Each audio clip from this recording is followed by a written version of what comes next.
হে মালিক, তুমি আমাদের রক্ষাকারী, তুমি আমাদের রিজিক দাতা। যারা এই বাংলাদেশে জনগণ 17 বছর অপেক্ষা করেছিল, আমাদের অধিকার ছিনিয়ে নিয়েছে, ডাকাতির মাধ্যমে ভাইদেরকে হত্যা করেছে।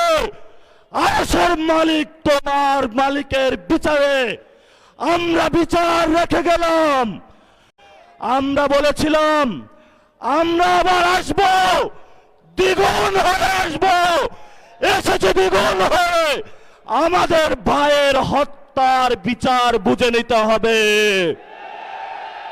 রাজপথ সংগ্রাম জারি রাখতে হবে। যেই বন্ডের উপরে আক্রমণ করা হয়েছে, পেটে লাথি মারা হয়েছে, বোরকা ধরে টান দেওয়া হয়েছে, গুলিবিদ্ধ করা হয়েছে, পা ভাঙা হয়েছে, প্রত্যেকটির হিসাব কড়ায় গন্ডায় আমরা ইঞ্জিনিয়ার তারেক রহমান থেকে বাংলাদেশে বুঝে নেব ইনশাআল্লাহ।